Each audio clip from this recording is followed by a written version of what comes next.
আলাইকুম। আমি সার্জেন্ট রাসেল, ভাঙ্গাহায়া থানা। আমি গতকালকে রাত্রিকালে টহল ডিউটি পালনকালে রাত আনুমানিক 1টার সময় আমি একটি দুর্ঘটনার তথ্য পাই।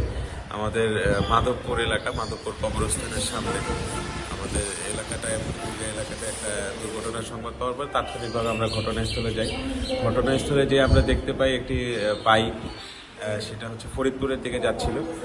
সেই বাইকে 3জন আরোহী ছিল, তাদের মাথায় হেলমেট ছিল, কিন্তু কোনো একটি অজ্ঞাতনামা একটা বাস তাদের মাথার উপর দিয়ে, বাসের চাকা মাথার উপর দিয়ে যায়। হেলমেট সহ তাদের দুইজনের মাথার খুলি ঘটনাস্থলে ফেটে গেছে। আমরা এবং একজন জীবিত অবস্থায় পাই। আমরা তাকে তাৎক্ষণিক অবস্থায় আমাদের ভাঙ্গা উপজেলা স্বাস্থ্য কমপ্লেক্সে নিয়ে যাই।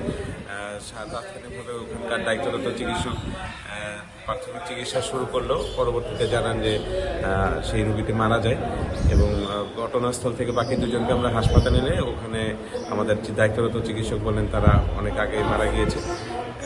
আমাদের ঘটনাতে 3জন নিহতর ঘটনা আছে। গাড়িটি অজ্ঞাতনামা। আমরা বাইকটাকে জব্দ করে আমাদের থানায় নিয়ে এসেছি আইনগত প্রক্রিয়া